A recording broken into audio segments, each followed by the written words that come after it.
दुनिया के सबसे शक्तिशाली देश पर कुदरत का सबसे बड़ा हमला। क्या होगा अमेरिका का? क्या फेल हो जाएंगे सैंडी के आगे सारे इंतजाम? अमेरिका के 13 राज्यों के 6 करोड़ लोग कर रहे हैं ऊपर वाले से दुआ,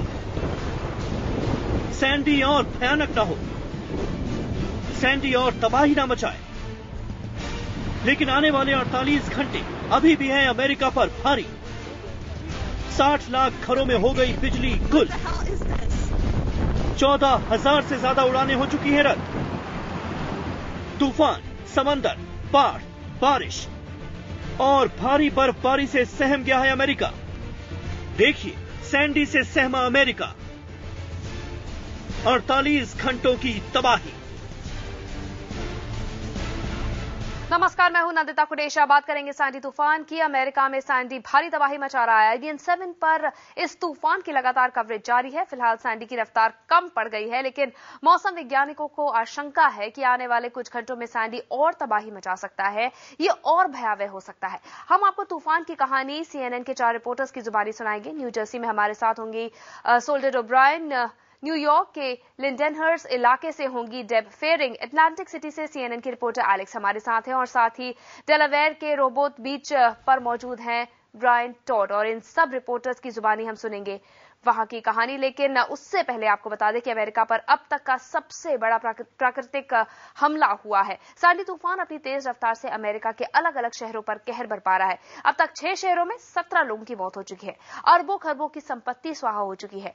देश के 13 राज्यों में हालात अभी भी गंभीर है। देखिए कैसे सैंडी अमेरिका में तबाही मचा रहा है।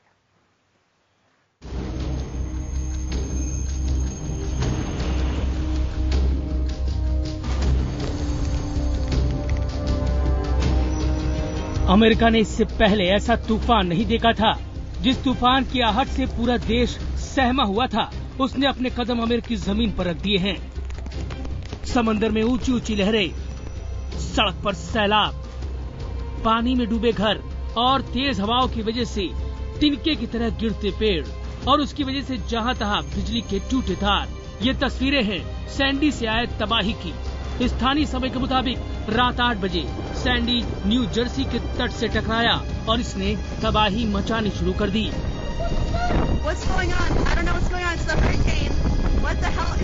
तूफानी हवाओं के साथ तेज बारिश से सड़कों पर तेजी से पानी भरने लगा। My daughter just wanted to see how bad it was. We came out here last year for Irene, and it's nothing like this. This is absolutely nuts. Irene last year didn't even look like this after it hit.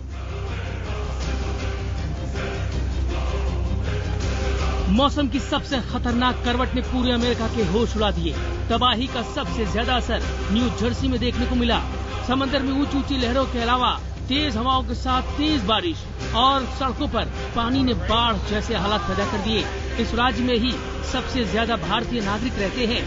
तेज हवाओं की ताकत का अंदाजा आप अमेरिकी news channel CNN के इस reporter को देखकर लगा सकते हैं। न्यू जर्सी के अटलांटिक शहर से लाइव चैट के दौरान हवा के झोंकों की वजह से इस रिपोर्टर के पैर बार बार लड़खड़ाते रहे। अपने पैर जमीन पर टिकाए रखने में इसे काफी मशक्कत करनी पड़ी। इसके बावजूद CNN के संवाददाता एलेक्स जोखिम उठाते हुए तूफान और पानी के बीच अटलांटिक इलाके से खबरें पहुंचाते रहे। The traffic lights behind me, probably 3/4 of a mile. That's the end of the road. That's where the hotels are. Bally's is right there. Caesars is right there. And the boardwalk is right behind them. So we're less than a mile right behind me, right east to the boardwalk. I was in the boardwalk earlier. No real damage. I know there was about 50 feet of boardwalk that had been ripped up a little bit. Nothing serious. As of a few hours ago, the boardwalk was fine, but very heavy waves coming up against the piers. And of course, they seem to have overtopped them because what I've got all around me in the water, which has been clear water all day, is now a lot of vegetation, a lot of debris, a lot of junk around me. So it's blown over, probably toppled a lot of stuff. तूफान से होने वाली तबाही को देखते हुए America के दर्जन भर बड़े राज्य पूरी तरह से थम गए। New York, Connecticut, new Jersey, Philadelphia, West Virginia से कई लोगों की मौतों की खबरें आईं। न्यूयॉर्क में तो पानी ही नहीं बल्कि आग ने भी भारी तबाही मचाई।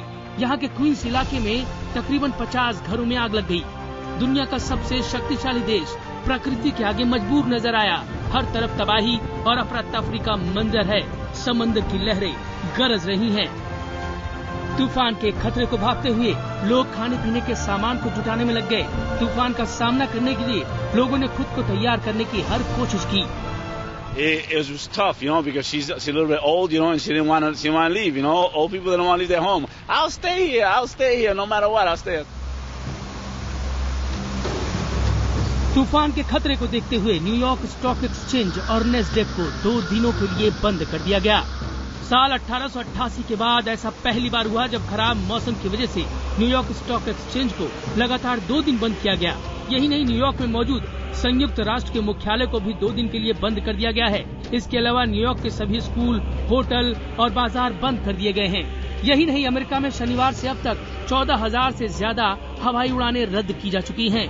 बिजली गुल है और 13 राज्यों के कम से कम 60 लाख परिवार अंधेरे में हैं। तूफान से बचने के लिए मकानों के आसपास सैंडबैग जमा कर दिए गए हैं। न्यूयॉर्क के लोअर मैनहट्टन की आसमान छूती इमारतों के निचले हिस्से पानी में डूबे पड़े हैं। सबवे और सड़कों पर बनी सुरंगों में पानी भर गया है। बस और रेल सेवा भी बंद है। सैकड़ों यात्री एयरपोर्ट पर फंसे हैं। कई इलाकों में भारी बर्फबारी भी जारी है। वेस्ट वर्जीनिया में हर घंटे 3 से 4 इंच मोटी बर्फ पड़ रही है।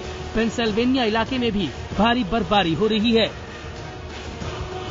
Nothing like the kind of weather extremes you can get out here, but even by American standards, this is a huge storm, isn't it? Sandy तूफान की रफ्तार और तबाही का अंदाजा इस तस्वीर से भी लगाया जा सकता है। मैनहट्टन की इस ऊंची इमारत पर लगा मजबूत क्रेन तूफान की वजह से टेढ़ा हो गया। अमेरिका के 13 पूर्वी तटीय राज्य इस वक्त के सबसे बुरे दौर से गुजर रहे हैं। मौसम विज्ञानियों की माने तो अभी तक सैंडी ने अपना खौफनाक रूप नहीं दिखाया है। यानी भले ही सैंडी की रफ्तार कम हुई हो, लेकिन इसका खतरा कम नहीं हुआ। यानी सैंडी का खतरा बना हुआ है। फिलहाल अभी सरकार के पास इस बात का कोई आंकड़ा नहीं कि आखिर कितने लोग बेघर हुए हैं या अपना घर छोड़कर दूसरी जगहों पर गए हैं। तूफान की वजह से नुकसान हुई संपत्ति का आकलन भी फिलहाल नहीं किया जा पा रहा। फिलहाल तो लोग सिर्फ यही दुआ मांग रहे हैं कि किसी तरह तूफान का जोर कम पड़ जाए, स्थिति और भयानक न हो। Bureau report, IBN 7। तो आपने देखा किस तरह की तबाही सैंडी तूफान ने मचाई है। कुल 13 राज्य हैं जो प्रभावित हुए हैं और अगले 48 घंटे तक ये तबाही जो है वो जारी रहेगी। 17 लोगों की मौत हो चुकी है और 60 लाख जो घर है वहां बिजली चली गई है। और आपको एक बार हम बता दें कि न्यू जर्सी और न्यूयॉर्क 2 ऐसे इलाके हैं जो सबसे ज्यादा प्रभावित हुए हैं। न्यू जर्सी की बात करें तो करीब 3 लोगों की मौत यहां पर हुई है। कई इलाके पूरी तरह से ठप हो गए हैं। हजारों लोग जो हैं वो यहां पर फंसे हुए हैं और बहुत से लोग यहां पर रहते हैं और ऐसे में यहां खासी तबाही देखी गई है। बात करें न्यूयॉर्क की तो यहां पर 5 लोगों की मौत हुई है। करीब 50 घरों में आग लग गई है। हालांकि इसका सही कारण अभी नहीं पता चल पाया, लेकिन 50 घरों में आग लगी है। घरों में बाढ़ का पानी जो है वो भरने लगा है। स्टॉक एक्सचेंज की बात करें तो वो बंद है। ट्रेनें, बसें, मेट्रो और सबवे सब बंद हैं। स्कूल और बाजार भी बंद कर दिए गए हैं। एहतियात के तौर पर ये कदम उठाए जा रहे हैं। तो पूरी तरह से तबाही मचा रहा है यहाँ पर सैंडी तूफान और सरकार की तरफ से भी एक इमरजेंसी घोषित कर दी गई है और तमाम जगहों को बंद करने का ऐलान किया गया है। फिलहाल यहाँ पर एक छोटा सा ब्रेक लेंगे, लेकिन बुलेटिन में आगे दिखाएंगे सैंडी की तबाही की कहानी CNN के रिपोर्टर्स की जुबानी।